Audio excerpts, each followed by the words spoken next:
Good morning. I'm Dr. Parks from the KIOST. So today I would like to present the exploration of the seabed mineral resources in Pacific Oceans and with the subtitle Expedition on the Banam Rise in Philippines. In previous Dr. Sir's presentation is very academic research, but this presentation a little bit, the brief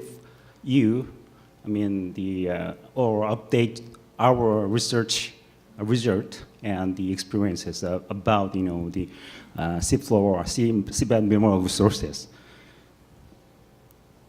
So topics are what is the seabed mineral resources? Even though you already heard about seabed minerals, but I would like to brief you that those things, and then I would like to present presentations, KIOST explorations and experience about seabed mineral resources, and lastly, I will mention about challenges and opportunities in terms of the Banam rise that you have recently. So recently, New York Times reported a gold rush is in Avis that the gold is just the metaphor for the gold rushes is the Western countries in the USA. So they mentioned about so many countries and the nations. So many nations and the companies rush to the find and exploited seabed mineral resources in the sea. This report is based on the 6 pioneers were issued for manganese nozzle exploration license in CCZ in 2001 by ISA, that is organized and controls the activity for mineral resources on seabed beyond the limits and of national jurisdictions. And then recently, the 34 more exploration license has been issued.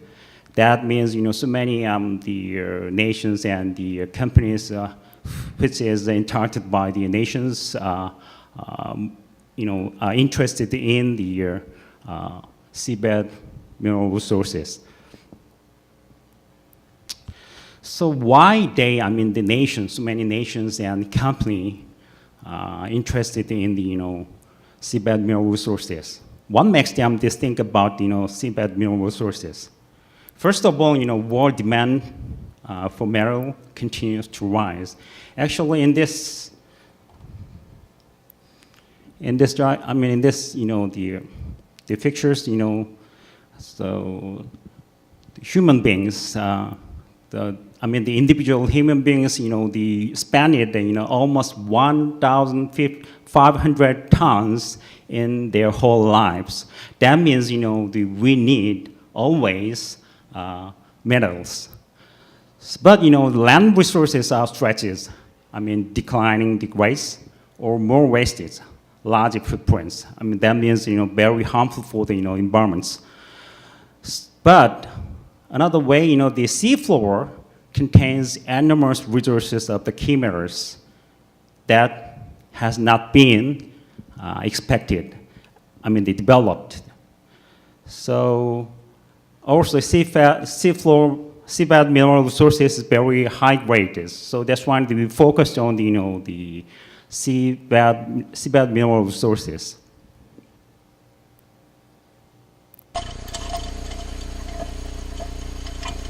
As there was the distinct 3 groups of seabed mineral resources. First one is polymetallic nodules, cobalt-rich crust, and last is seafloor massive sulfide. We call SMS deposits. So this kind of polymetallic nodules are located in the deep sea plains, about the 5,000 meters water depths.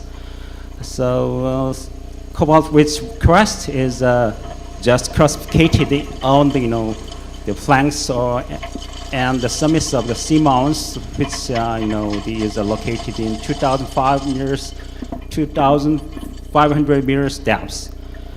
Seafloor massive sulfide located at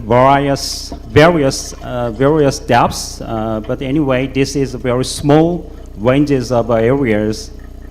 It has small ranges of the layers.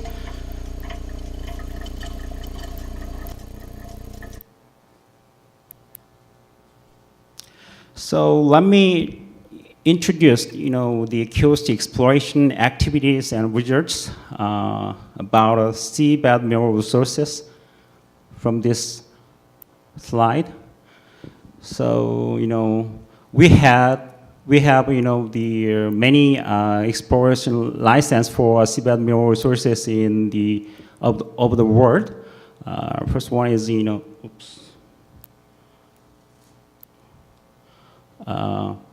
the polymetallic nodules in the Clarion Clipperton zone. So we have, hydrothermal mineralization license, development license in the Fiji and the Tongan Easy. And I had mistakes some things. Here is in the some crust, cobalt-rich crust tenements in here. So another one is the also hydrothermal mineralization license in the Indian Oceans.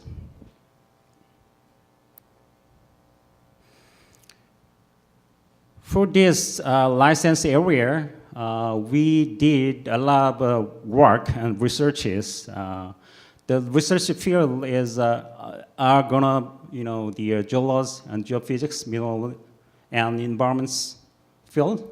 So, and we studied also, the mining and processing technology. So we have spent about, $195 million US, for last 30 years. So a lot of the money to study in this field.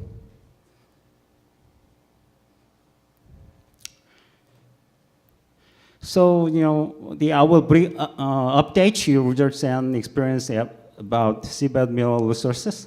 So first of all, this is polymetallic nodule explorations and resource potential evaluations. We are now starting out, mining route maps for polymetallic nodule explorations. That means we already,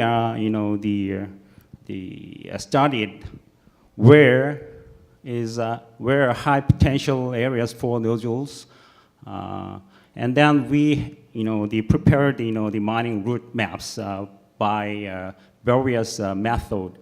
So it looks like this one, and then our final goals, geological modeling and resource potential assessments for reserved area in the CC zone, because we have to know about the reserved area to develop the seabed mineral resources.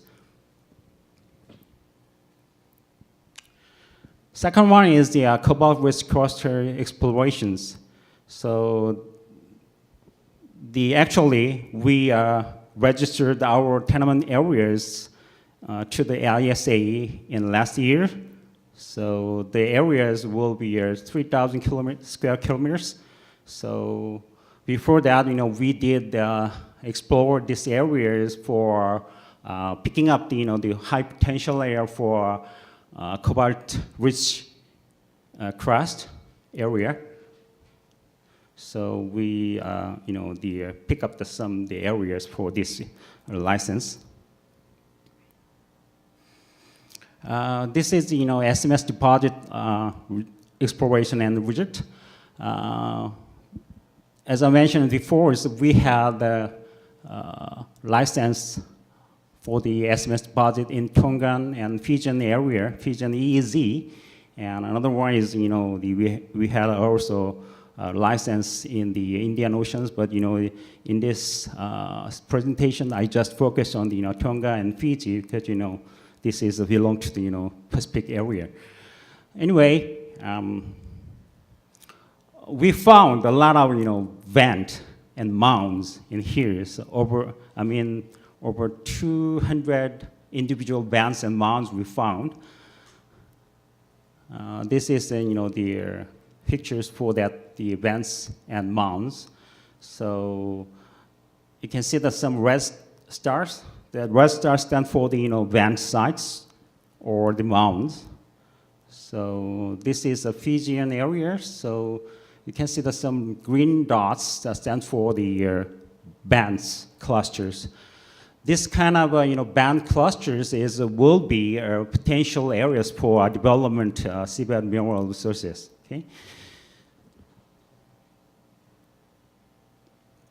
This is another area. So you can see some of the yellow mirrors. That is the copper mirrors. That is our final targets, which has also gold and silvers in there. It's very high grade ores. So this video clip is just arrived last month for Fijian explorations by ROV. Well, we could see the high resolution. I mean, we can see the bottoms by high resolution mappings with the high resolution camera.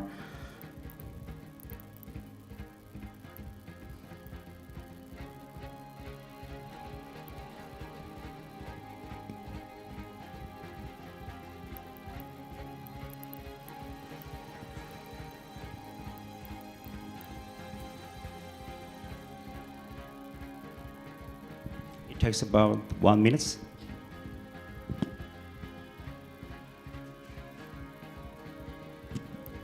This is the ROV that we used for explorations.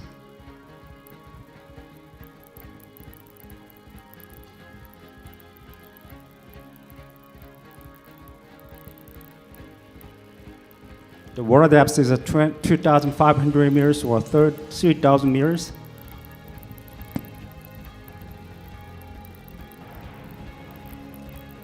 This is the active chimneys for, the black smoke, we call this black smokers. Torus is about 70 meters, almost 10 stories apartment buildings. It's very big.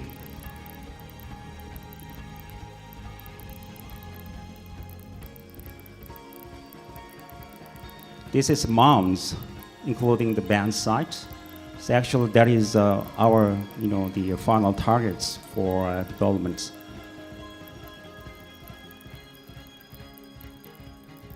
So we are, checking the temperatures. Oops. So we took some biological samples using the, the hydraulic pump. So clams, many clams in there, in the inactive chimneys.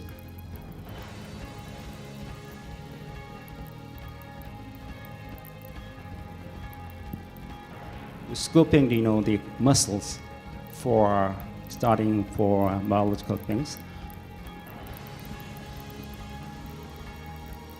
We also sample, the sediment on the very top of the mounds. It can give some more information for the explorations. Where is the potential areas, where is not.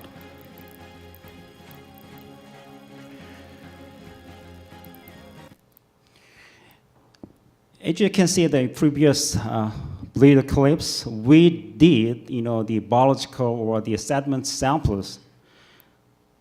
I will explain about what we do that, the biological samples or sediment samples in there. So as so many countries focused on or interested on the seabed mineral resources, so many scientists or organized, they rise the environmental concerns on deep seabed minings for environmental problems. So they insist enforcement of the deep sea conservation and protections, and they insist, the tightening the environmental regulations before we developed our, the seabed mineral resources.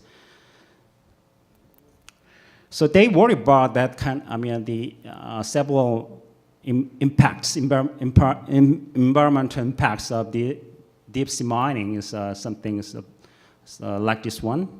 So we have to focus on this kind of the problems and concerns before we develop or explore mineral resources.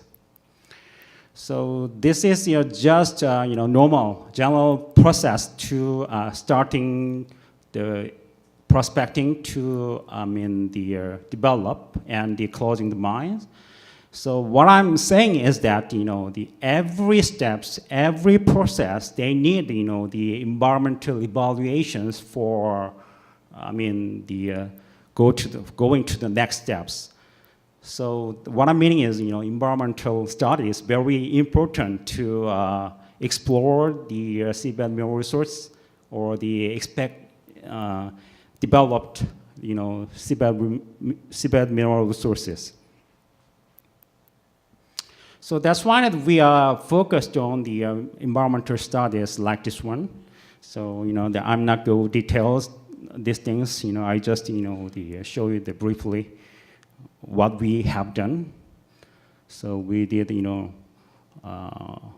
studied the understanding natural characteristics variabilities. So and the physical chemical properties controlled by environmental changes. And we measured the biomasses, rates, blah, blah, blah. So, and we did modeling of sediment diffusions during the nodule mining process or some things. So the whole things is, concentrate on the environmental protecting before we are development. So lastly, let's talk about challenges and opportunities in the Bantam Rise. So I heard that the Bantam Rise belonged to your countries in 2012. So first of all, congratulations on that kind of things. So anyway, this Bantam Rise or Bantam Plateaus are an extinct volcanic ridges where the size is approximately 250 kilometers in diameter and rise overs 2,000 meters above the seafloor from the below 5,000 meters water depths or the 3,000 water depths.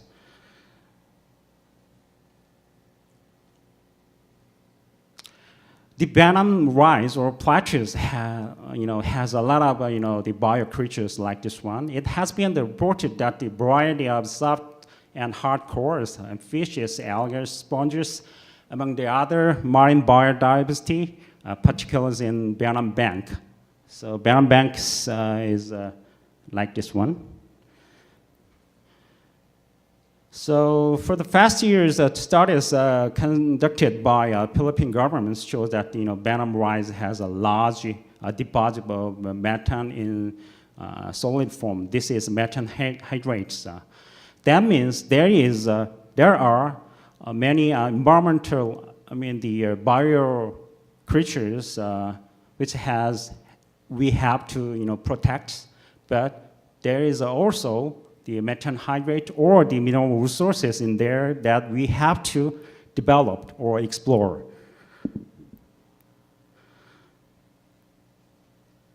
So let me focus on this kind of things. There was a spreading centers and the Bantam Rise in here. So these parts is belong to your country.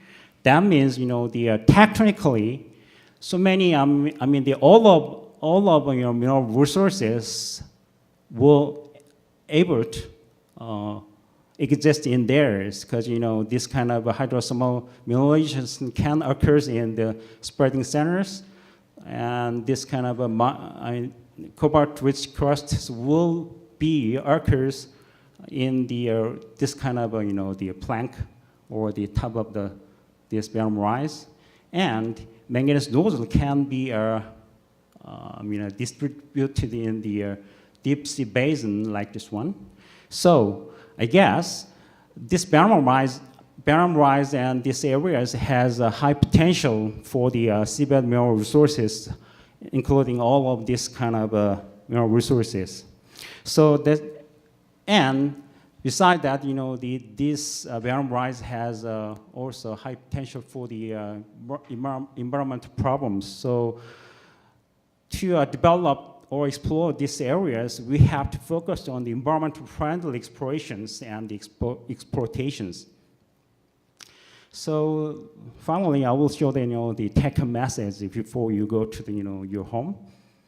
KIOST has various research fields, such like the explorations, marine biologists, transportations, and ocean energies.